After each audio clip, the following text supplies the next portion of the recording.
Ang kwentong ito ay hango sa totoong buhay.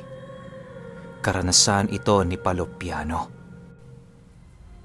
Taong 1970, Baras, Rizal.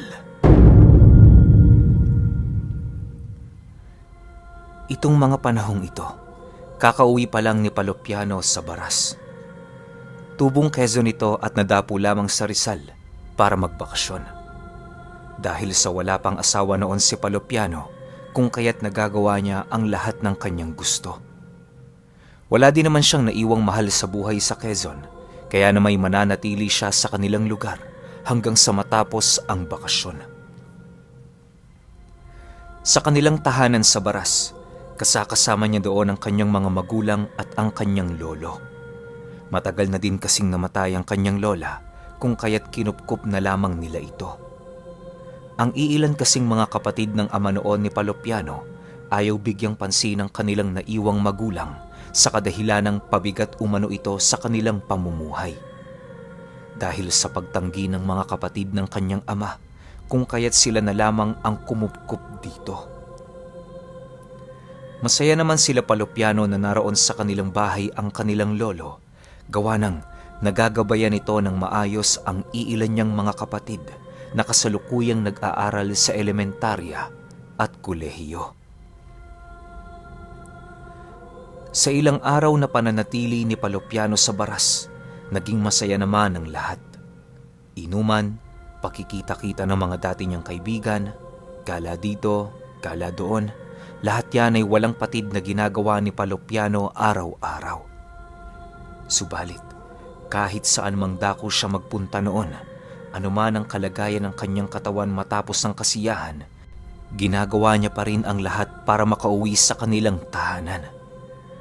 Hindi naman nagkukulang ng payo sa kanya ang kanyang mga magulang, subalit wala itong magagawa kundi siya ay hayaan sapagkat siya ay nasa hustong gulang. Isang araw, nagkaroon ng yayaan sa pagitan nila Palopiano at ng iilan niyang mga kaibigan. Ang apat sa mga ito ay bago niya lamang noon nakasama, kung kaya't meron siyang pag-aalangan na sumama. Habang pinipilit siya ng mga ito, bigla namang lumabas ng kanilang bahay ang kanyang lolo na parabang may hinahanap ito. Paglapit nito sa kanila, agad naman siya nitong tinitigan habang nagsisenyas na siya ay manatili sa kanilang tahanan.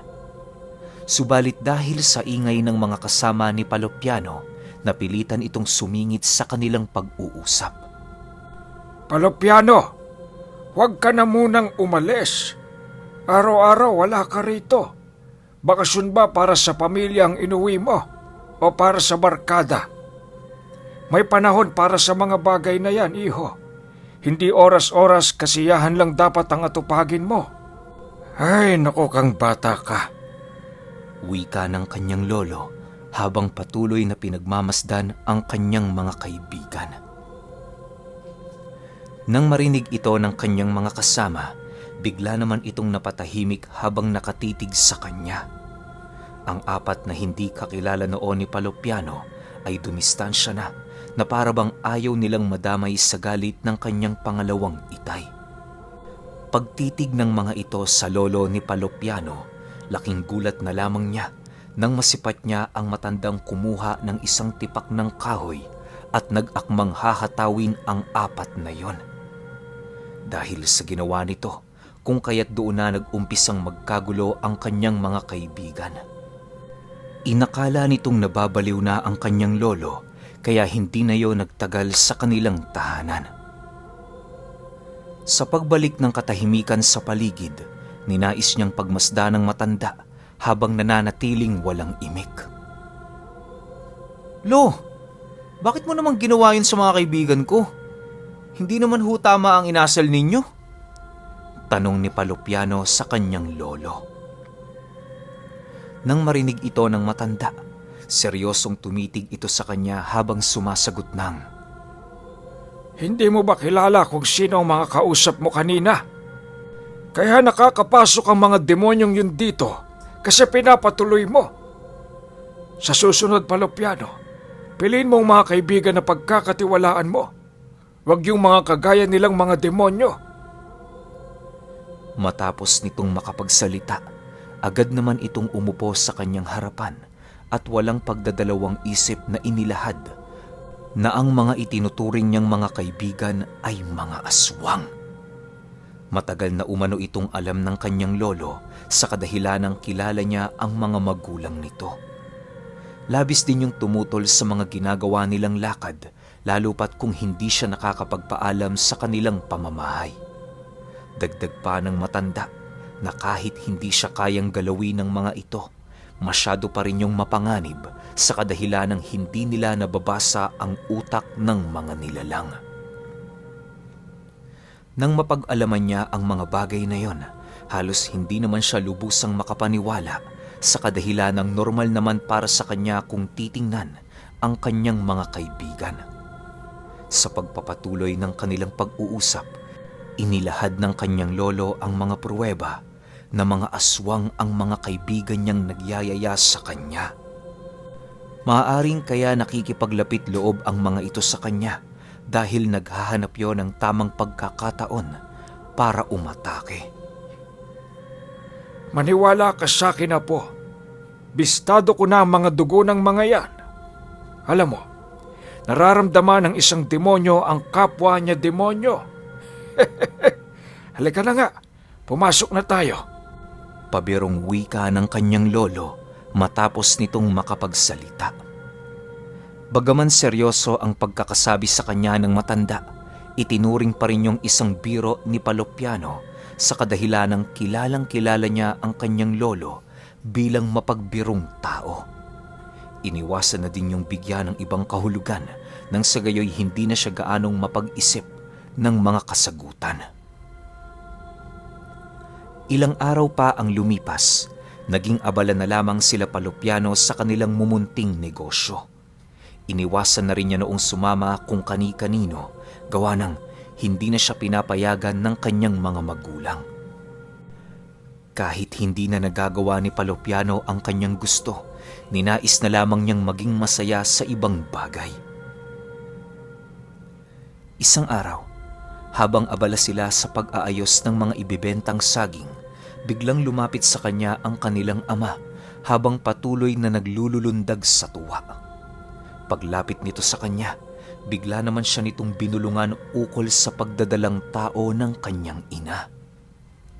Matapos malaman ni Palopiano ang magandang balita, maging siya noon ay hindi mapigilan ang labis na pagkatuwa. Habang nagbubunyi silang mag-ama, bigla na lamang silang napatigil nang masipat nilang naglalakad papalapit ang kanilang lolo. Sa pagharap nito sa kanilang dalawa, seryosong sinabihan naman sila nito ng, Hindi pa oras ng pagsasaya. Mag-uumpisa pa lang ang paglalakbay ng bata. Imbis na maglulundag kayo dyan sa tuwa, maghanap kayo ng albularyong inyong makakatulong sa bawat gabing daraan. Ikaw, Palopiano, sinasabihan kitang iwasan mo ang iyong mga kaibigan dahil wala silang maidudulot sa iyo ng mabuti. Matapos makapagsalita ng kanyang lolo, inabisuhan naman sila nitong tumungo sa bahay nito para kunin ang mga pangontra laban sa mga aswang. Mag-uumpisa na kasi ang paghihigpit nila noon sa kadahilanang magmula noong araw na yon, masyado nang maselan ang kanilang ina. Dahil sa pangalawang buwan pa lamang ito ng bata, kung kaya't kinakailangan na nila itong mapangalagaan ng husto. Habang abala silang mag-ama sa pagkuha ng mga gamit, panay naman ang pagmamasid sa kanila ng kanyang lolo. Paupo-upo lamang yon sa tumba-tumba habang patuloy silang pinagmamasdan sa kanilang mga ginagawa. Maya-maya pa, bahagya namang natigilan sila Palopiano sa pagkukuha ng mga gamit nang marinig nilang magsalita ang kanyang lolo tungkol sa mga bagay na kinakailangan nilang gawin. Inutusan din niya noon si Palopiano na magsunog ng goma at balat ng nyug tuwing gabi para maitaboy ang mga masasamang elemento na nasa gilid. Inabisuhan din siya nito ukol sa mga paglilibing ng mga bote na merong lamang buto ng hayop na pangontra umano laban sa mga aswang. Dahil sa wala naman siyang gaanong kaalaman pagdating sa mga lihim na karunungan, kung kaya't walang pagdadalawang isip niyang ginawa ang sinasabi sa kanya ng matanda. Hindi naman niya noon kinuwestiyon ang kapasidad ng kanyang lolo sa utos nito, gawa ng aminado siyang alam nito ang mga bagay na kanyang ginagawa.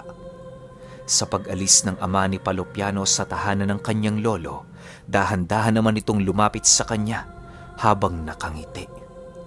Sa puntong yon, bakas sa pagmumukha nito ang labis na pagkatuwa na animoy yon ang hinihintay nitong pagkakataon. Paglapit ng kanyang lolo sa kanya, marahan naman siya nitong inakbayan habang naglalakad papaloob ng kanyang silid. Sa pagpasok nila sa silid ng kanyang lolo, agad naman siya nitong pinaupo sa higaan nito habang dahan-dahang kumukuha ng kung anong bagay na naroon sa estante. Dahil sa wala namang kaide-ideya si Palopiano sa ginagawa ng kanyang lolo, kung kaya't patuloy lamang ito sa pagmamasid sa kung anong ginagawa nito. Ilang minuto pa ang lumipas. Maigi naman siyang nakinig sa matanda nang mag-umpisa na itong magkwento habang naghahanap. Pasensya ka na pala, iho, kung napagsabihan ko ng masama ang mga kaibigan mo. Paano ba naman kasi? Kilala ko ang mga demonyong yon mula paa hanggang ulo. Nakaharap ko na din ang mga magulang nila, humantong sa pagkamatay ng isa nilang kapatid. Alam mo, Palopiano, hindi lang tayo mga ordinaryong tao. Mas malalim pa sa inaakala mo ang pamilyang pinagmulan mo. Wika ng kanyang lolo. Matapos nitong makapagsalita, agad naman siya nitong inutusang sumilip sa ilalim ng higaan upang tingnan kung ano ang mga bagay na makikita niya sa lugar na yon. Pagsilip doon ni Palopiano, laking gulat na lamang niya nang tumambad sa kanyang mga mata ang isang bangkay na nakahimlay ng payapa. Mga buto na lamang ang naroon na parabang napakatagal ng panahon na namayapa ang kalansay na yon. Sa pagpapatuloy ng pagmamasid doon ni Palopiano, bigla naman siyang napaatras ng hilahin ito ng kanyang lolo nang walang pagdadalawang isip. Pagtambad nito sa kanyang harapan, agad namang nagwika ang kanyang lolo ng, Nagmula ang ating angkan sa mga paring nagsasamba sa kapangyarihan ng dilim. Kagaya ng mga aswang, meron din tayong natatanging abilidad, kagaya ng pagbuhay ng mga bangkay at pakikipag-usap sa mga kaluluwa. Kaya ako'y nilalahad ang bagay na ito sa iyo, Palopiano, sapagkat nais kong ipaalam sa iyo na totoo ang mga aswang. Nasisiguro ko ding mga aswang ang kaibigan mo na siyang hindi mo maaaring tutulan sa harapan ko. Maghintay ka pa ng 4 na buwan, iho. Ipapakita ko sa iyo ang sinasabi ko. Dagdag pa nito, yun din umano ang naging basehan ng iilan niyang mga anak, kung kaya't labis siya nitong pinangingilagan. Inilahad din sa kanya ng matanda noon na siya ay tinanggap lamang ng kanyang ama sa isang kondisyon, at yon ay ang huwag gamitin ang kapangyarihan ng dilim, nang sa gayoy hindi sila mabigatan sa kanilang pamumuhay. Ilang dekada na din umanong hindi yun pinapalabas ng kanyang lolo sa kadahilan ng wala naman siyang apo na maaaring kausapin ukol sa totoo nilang pagkatao. Sa pagpapatuloy ng kanilang pag-uusap, doon na pag-alaman ni Palopiano ang pagnanais ng kanyang lolo na maipasa ang aral na kanyang minana. Masakit kasi sa damdamin nitong matuldukan ng ritual ng kanilang mga ninuno na nagmula pa sa pinakaunang dugo ng kanilang angkan. Dahil sa sinabi ng kanyang lolo, doon niya napagtanto na siya ang nais nitong maging kahalili sa lihim na aral. Kahit alam niyang dapat niya itong tanggihan, hindi niya yon nagawa sa kadahilan ng may kung anong nilalang ang bumubulong sa kanya ukol sa kakayahan ng isang tao kapag magkaroon ito ng pambihirang kapangyarihan. Matapos ang kanilang pag-uusap, bahagya naman sila noong naantala ng marinig ng matanda ang pagdating ng ama ni Palopiano. Upang hindi sila mapaghinalaang may ginagawang kaduda-duda, umakto sila noong kumuha ng gamot sa loob ng kanyang silid. Magmula noong nalaman ni Palopiano ang bagay na yon, unti-unti na siyang napapalapit sa kanyang lolo. Nagkaroon kasi siya ng konting interes sa mga lihim na karunungan na siya namang dahan-dahan itong ipinamulat sa kanya. Pagkaraan ng ilang buwan, halos tuluyan na ngang nagbago ang pag-uugali ni Palopiano. Hindi na siya kagaya noong dati na panay lamang ang paggala sa kanilang lugar, sa kadahilanang inuubos na niya ang kanyang oras sa pagbabantay sa kanyang mga kapatid at paggawa ng mga gawaing bahay. Abalang-abala din silang mag-ama noon sa pagsusunog ng mga balat ng nyug tuwing gabi at paglalagay ng mga dahon ng talong sa bubong tuwing hapon. Ayon kay Palopiano, na sa ilang buwang pagdadalang tao ng kanyang ina, ni isa sa kanyang mga barkada ay parabang nakalimutan na siya. Tila ba hindi na niya mahanap kahit ang mga anino ng mga ito na parabang tuluyan na lamang itong naglaho sa baryo. Dahil sa mga pangyayaring yon, doon na siya dahan-dahang naniniwala sa kanyang lolo na ang mga barkada niya ay mga aswang. Isang gabi, habang naghuhugas ng plato si Palopiano, bigla naman siyang napakaripas ng takbo nang marinig niyang bigla na lamang magsisisigaw ang kanyang ina. Pagdating niya sa silid na kinaroroonan ng kanyang mga magulang, tumambad ang kanyang ina na halos itago na ng husto sa dalawang binti ang kanyang tiyan dahil sa iniinda nitong sakit na hindi nila alamang pinagmulan. Nang hindi na alam ng kanyang ama ang kanilang gagawin, nagpasya itong utusan si Palopiano patungo sa kubo ng kanyang lolo. Pagkarinig niya sa utos ng ama niya, dali-dali naman siyang kumaripas ng takbo patungo sa bahay nito. Sa paglabas niya ng kanilang tahanan, bumungad sa kanya ang napakadilim na paligid na kung saan walang takot naman niya itong dinaanan. Ilang minuto pa ang lumipas, bigla na lamang siyang napakaripas ng takbo nang marinig niya ang isang pag-alulong ng aso. Pagdating niya sa harapan ng kubo ng kanyang lolo, buong lakas naman niyang kinatok ang pinto nito habang paulit-ulit na sumisigaw. Maya-maya pa, labis naman ang kanyang pasasalamat nang marinig niyang bumukas ang pinto ng kubo. Pagbungad nito sa kanyang harapan, agad naman niya itong hinawakan sa kamay at dali-daling hinila pabalik ng kanilang tahanan. Dahil sa ginawa nito, bigla namang umalma ang matanda sa kadahilanang hindi niya pa nakukuha ang kanyang mga gamit na dadalhin. Sandali lang, iho. Huwag mo akong madaliin. Naku namang bata ka, oo. Hindi ba't pupunta tayo sa gera? Bakit hindi mo ko padadalhin ng sandata? Kumalma ka lang dyan. Walang masamang mangyayari sa nanay mo. Wika ng kanyang lolo matapos nitong tapikin ang kanyang braso. Dahil sa sinabi nito, kung kaya't wala na siyang nagawa kundi ang manahimik habang matyagang naghihintay. Ilang minuto pa ang lumipas, agad naman siyang napatayo nang masipat niya itong dali-daling naglalakad papalabas ng kubo. Sa pagbalik nila sa kanilang tahanan, bumungad sa kanila ang kanyang ina na labis nang nahihirapan. Dahil sa pangyayaring yon, inabisuhan siya ng kanyang lolo na patayin ang lahat ng gasera sa buong paligid upang hindi masipat ng mga aswang ang kanilang kinaroroonan. Nagpasama din ito patungo sa entradang pinto ng kanilang bahay, gawa ng lalabas ito para harapin ng mga aswang. Sa pagsarado ni Palopiano ng pinto, dala-dala ng matanda ang kanyang panalangin para sa kaligtasan nito. Yun na lamang ang naisip niyang gawin nang sa gayoy masigurong ligtas ang kanyang lolo kahit papaano.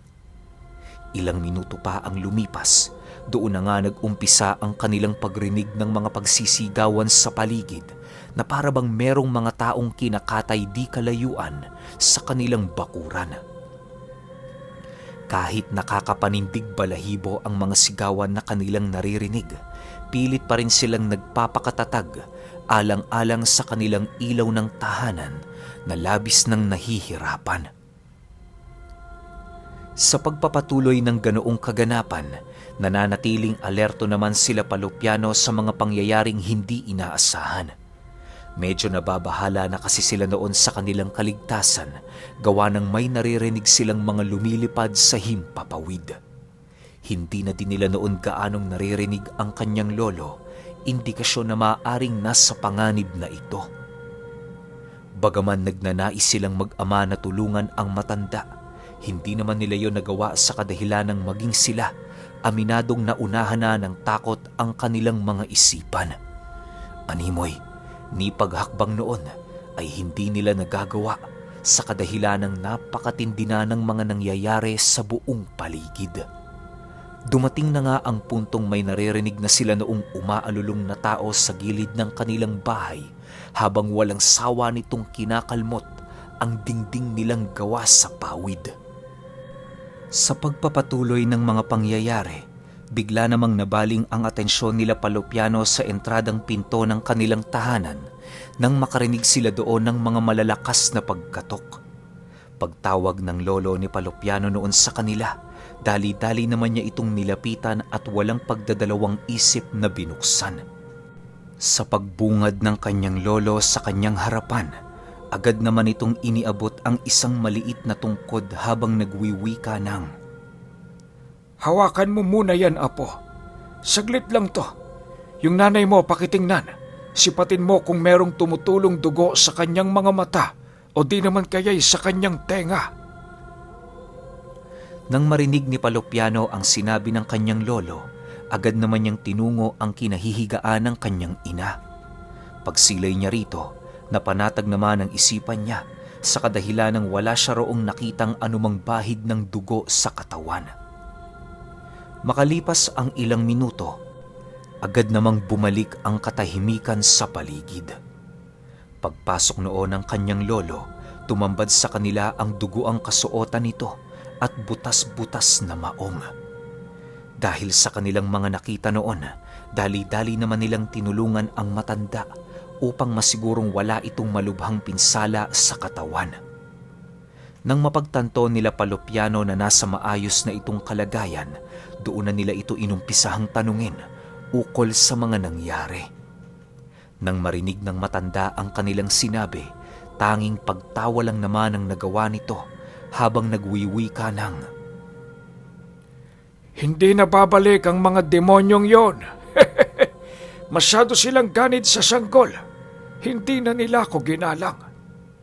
Siya nga pala, Palopiano, asahan mo sa mga darating na araw, wala na ang lahat ng mga kaibigan mo. Lahat sila kanina. Nakita kong nagmamanman sa nanay mo. Siguro kaya kanila dati sinasama kung saan-saan dahil alam nilang ikaw ang magiging susi para mataniman ang inyong tahanan. Pero ang malas nila, hindi nila alam na mas demonyo pa ang mga taong nakatira sa lugar na ito. Matapos nitong makapagsalita, agad din naman yung humingi ng tawad sa ama ni Palopiano sa kadahilan ng nagamit nito ang mga karunungang magpapabigat sa kanilang negosyo. Upang hindi madamay sa sumpa ang pamilya noon ni Palopiano, nagpasya na lamang ang matanda na umalis sa kanilang tinitirahan. Subalit dahil sa awa ng kanyang ama, kung kaya't hindi pa rin ito pinaalis ang kanilang lolo sa kabila ng sumpa nitong daladala. Makalipas ang ilang araw, panaka-naka namang nasisilayan ni Palopiano ang kanyang mga kaibigan na nagmamasid sa kanilang tahanan. Ngunit kapag tinatawag niya ang mga ito, bigla na lamang yung tumatakbo na parabang takot itong sila'y masilayan ni Palopiano. Ilang linggo lang noon ang lumipas, nabalitaan na lamang niya na tuluyan ng pumanaw ang 4 sa kanyang mga kakilala na hindi naglaon, sinundan na din ng kanyang mga kaibigan. Bagaman napalapit na siya sa mga ito, ninais niya pa ring huwag tumungo sa lamay nang sa gayoy kahit papaano'y makaiwas siya sa yanggaw. Sa pagsapit ng panganganak ng kanyang ina, ni isa sa mga aswang ay walang nakabisita. Labis-labis naman ang pasasalamat nila noon sa kanilang lolo, gawa ng ito ang naging susi para mailigtas ang pinakabunso ng kanilang pamilya. Nang mapagtanto ni Palopiano na nasa maayos ng kalagayan ang kanyang ina at bunso, agad din naman siyang nagpaalam na siya ay babalik na sa syudad. Hindi naman siya pinigilan ng mga ito sa kadahilan ng alam nila ang trabaho ni Palopiano. Dahil sa dami ng kanyang trabaho noon, kung kaya't hindi na siya nakabalik sa kanilang lugar. Tanging sulat na lamang ang ipinapadala niya sa kanyang mga magulang para lamang kumustahin ang kalagayan ng mga ito. Ngayong pangkasalukuyan na matanda na si Palopiano, patuloy pa ring sariwang-sariwa sa kanyang alaala noong minsang maganap ang isang sagupaan sa pagitan ng pari ng kadiliman kontra mga aswang.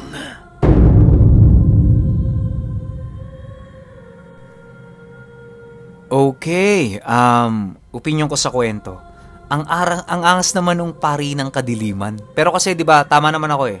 Yun yung bloodline nila. Ang hirap nga ng pangalan nito, no? Ang pangalan nito, Palopiano. Yun yung bloodline nila eh. Mga pari sila ng kadiliman eh. Kung hihimayin niyo yung buong kwento, nabanggit to ng lolo niya sa kanya na galing pa sa ninunuan nila, yung unang-unang nagtanga ng dugo nila. Talagang pari siya ng kadiliman. Tas sobrang dami nitong alam. Ang malupit lang, yung mga aswang talaga nabahag yung buntot, di ba? Nung nakialam na yung lolo. May pinahawak nga lang na tungkod kay Palopiano eh. Parang hindi yata nabanggit kung para siya yung tungkod eh, no? O lumagpas lang siya sa mata ko, hindi ko lang maalala. Paki-comment naman sa baba kung nagamit ba yung tungkod. Tsaka kung naangasan kayo sa lolo ni Palopiano. Yun lang. Hanggang sa susunod na kwento. Salamat.